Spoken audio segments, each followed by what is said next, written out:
ونسلم علی رسول الکریم اما بعد۔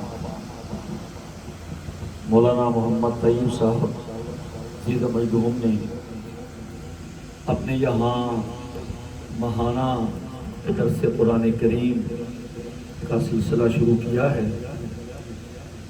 بہت مبارک سلسلہ ہے۔ قرآن کریم کو سمجھنا، اس کے معانی پہ غور کرنا، یہ بہت زیادہ فائدہ مند بھی ہے اور ہدایت کا بھی ذریعہ ہے۔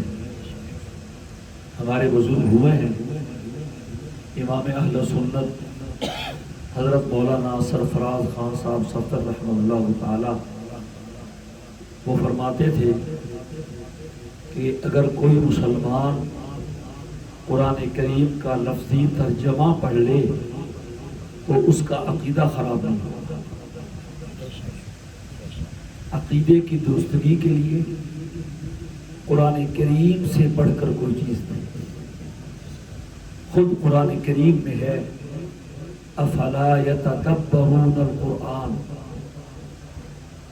افلا یتدبرون القرآن ولو كان من عند غیر اللہ لوجدوا فیہ اختلافا کثیرا، کہ یہ لوگ قرآن کریم میں غور کیوں نہیں کرتے؟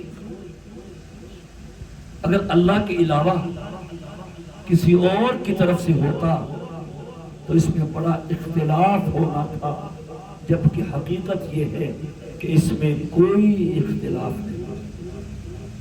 میرے دوستوں، اس وقت ہمارے پاس صرف ایک چیز موجود ہے جو اللہ کی طرف سے آئی اور اللہ کی ذات سے نکلی ہے، جو اللہ تعالی سے نکل کے آئی۔ بیت اللہ، اس کی طرف منہ کر کے نماز پڑھتے ہیں لیکن وہ اللہ سے نکلا نہیں۔ قرآن کریم واحد وہ چیز ہے جو اللہ سے نکل کے آئی ہے اور جس کو ہم قرآن کریم میں پڑھتے ہیں۔ اور میں کافی دفعہ کہا کرتا ہوں اپنے دوستوں کو کہ دنیا کی ہر چیز کا ذائقہ خراب ہو سکتا ہے، ہماری زبان میں ہر چیز ایکسپائر ہو سکتی ہے، ہر چیز، ڈیزائن بدل جاتے ہیں، طریقے بدل جاتے ہیں۔ کل کا پکایا ہوا لذیذ ترین کھانا 2 دن بعد کھانے کے قابل نہیں ہوتا۔ بہترین گوشت ہے، زندگی بچانے کی ادویات ہیں، ان پر بھی تاریخ لکھی ہوتی ہے، اس تاریخ کے بعد وہ زندگی بچاتی نہیں ہے، جان لیوا ثابت ہو جاتی ہے۔ یہ قرآن کریم ہے جسے اترے ہوئے صدیاں ہو گئی، صدیاں، نہ اتارنے والا نظر آتا ہے نہ لانے والا نظر آتا ہے، ہاں جس ذات پہ اترا اس کی زبان سے نکلتا ہوا سنائی دیتا ہے۔ بس بڑی کوشش کی صحابہ نے کہ ہم کان لگائیں، اندازہ ہو جاتا تھا جبریل امین آئے ہوئے ہیں، چہرہ انور سرخ ہو جاتا، سردیوں میں پسینہ آ جاتا، اب بھاری ہو جاتے، سواری پہ سوار ہوتے، وہ دبک کے بیٹھ جاتی، لیکن ہو کیا رہا ہے کچھ سمجھ نہیں آتا۔ وہ تو حالت درست ہوتی، پھر آپ کی زبان سے وہ کلام نکلتا کہ پوری دنیا جس کے نزدیک لانے سے فاصل۔ اور اللہ کا ہم پہ احسان ہے، اس نے ہمیں یہ عطا کیا ہے، اور خوش نصیب ہیں وہ لوگ، وہ 10 ہیں، وہ 12 ہیں، وہ 5 ہیں، وہ 100 ہیں، جنہیں زندگی کے لمحات میں قرآن کریم کے سمجھنے کا موقع میسر آتا ہے۔ اور یہی زندگی ہے، ہم نے کھا لیا وہ زندگی نہیں۔ شادی میں چلے گئے، مرزوم نے کہا تھا میری زیست کا حال کیا پوچھتے ہو، بڑھاپا نہ بچپن نہ اس میں جوانی، جو چند ساعتیں یادیں دل بھر میں گزری، وہی ہے وہی میری کل زندگی، جو اللہ کہنے میں گزری، لا الہ الا اللہ کہنے میں گزری، اور قرآن کریم پڑھنے میں، پڑھانے میں، سننے میں، اس کے معانی سمجھانے میں گزری ہے، اصل زندگی ہے۔ میں مبارکباد پیش کرنا چاہوں گا اپنے عزیز مولانا محمد طیب صاحب کو اور جو ان کے معاونین ہیں اور آپ سب کو کہ اللہ نے آپ کو یہ موقع دیا، خدا کرے اسی طرح وہ دن بھی آئے جب ہم سورہ الناس کا ترجمہ کر کے اس کو ختم کر رہے ہیں، آئے گا انشاءاللہ، کوئی مشکل نہیں۔ آپ دیکھیں تو صحیح، ایک بہت گہرا سمندر ہے، ابھی ہم اس میں غوطہ زن ہونے والے ہیں، جب اندر جائیں گے تو یقین کریں نکلنے کو دل نہیں کرے گا۔ اللہ نے انبیاء کے واقعات بھی بیان کیے ہیں، پچھلی قوموں کے حالات بھی ہیں، اس نے اپنی قوت کا بھی اظہار کیا ہے، دلیل بھی دی ہے، میں ہوں، آسمان ہم نے بنایا، میں نے نہیں کہا وَالسَّمَاءَ بَنَيْنَاهَا بِأَيْدٍ وَإِنَّا لَمُوسِعُونَ، ہم ہیں جنہوں نے اپنے ہاتھ سے آسمان کو بنایا ہے، وَالْأَرْضَ فَرَشْنَاهَا فَنِعْمَ الْمَاهِدُونَ، زمین کو ہم نے بچھایا، کتنی وسعتوں والا آسمان، اور کیا ان کا ہم نے زمین بچھا دی۔ اس میں دلائل بھی ہیں اور واقعی پتہ چلتا ہے خدا کی قسم یہ کلام پڑھنے سے کہ کوئی کائنات کا بنانے والا ہے جس کا یہ کلام ہے اور وہ اللہ ہے۔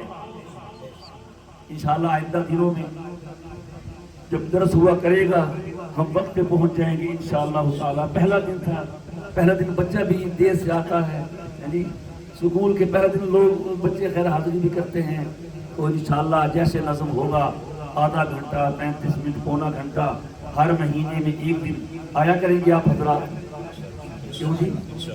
آئیں، مزہ آئے گا انشاءاللہ۔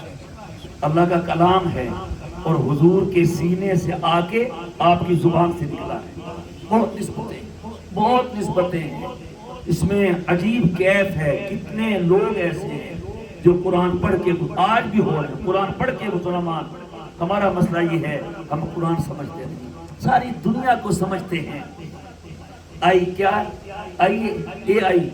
اے آئی کو سمجھتے ہیں، ChatGPT کو سمجھتے ہیں، سوشل میڈیا کو سمجھتے ہیں، ABCD کو ہم سمجھتے ہیں، ہم سیاست کو اپنے اپنے کاموں کو سمجھتے ہیں، نہیں سمجھتے تو قرآن کو نہیں سمجھتے۔ وہ زمانے میں معزز سے مسلمان ہو کر اور ہم خار ہوئے تارک قرآن ہو کر، قرآن کسی فرقے کا نہیں، کسی مسلک کا نہیں، پوری انسانیت کا ہے۔ یا ایھا الرسول بلغ ما انزل الیک، پہنچا دیجئے، ھذا بلاغ للناس، یہ لوگوں کے لیے پیغام ہے۔ اللہ تعالی ہمیں یہ سمجھنے کی توفیق عطا فرمائے۔ آج دخل بسم اللہ ہوگی، کر دیتے ہیں۔ بسم اللہ الرحمن الرحیم، الحمدللہ رب العالمین، الرحمن الرحیم، مالک یوم الدین، ایاک نعبد و ایاک نستعین، اہدنا الصراط المستقیم، صراط الذین انعمت علیہم غیر المغضوب علیہم ولا الضالین، آمین۔ شروع کرتا ہوں اللہ کے نام سے جو بے حد مہربان نہایت رحم والا ہے۔ تمام تعریفیں اللہ کے لیے ہیں جو سارے جہانوں کا پالنے والا ہے، بے حد مہربان نہایت رحم والا ہے، بدلے کے دن کا مالک ہے۔ ہم اے اللہ تیری ہی عبادت کرتے ہیں اور تجھ ہی سے مدد مانگتے ہیں، ہم آپ سے ہدایت کا رستہ مانگتے ہیں، وہ رستہ جس پہ آپ نے انعام کیا، نہ ان لوگوں کا رستہ جن پہ آپ کا غضب ہوا اور جو گمراہ ہوئے۔ یہ سورت پڑھ دی ہے، ترجمہ کر دیا، انشاءاللہ اگلے دن میں جب دن آئے گا تو اس کے متعلق جو کچھ تشریح ہے یا تفسیر ہے وہ کہہ کے انشاءاللہ سلسلے کو آگے بڑھائیں گے۔ چلو بسم اللہ بھی ہوگی، سورہ فاتحہ کی تلاوت بھی ہوگی اور سورہ فاتحہ کا ترجمہ بھی ہو گیا۔ اللہ تعالیٰ جس نے ہمیں یہ شروع کرنے کی توفیق عطا فرمائی، اپنے فضل و کرم سے، اپنی توفیق سے اور اپنی مہربانی سے، اپنی رحمت سے اس کو مکمل کرنے کی توفیق عطا فرمائے۔ وآخر دعوانا ان الحمدللہ رب العالمین۔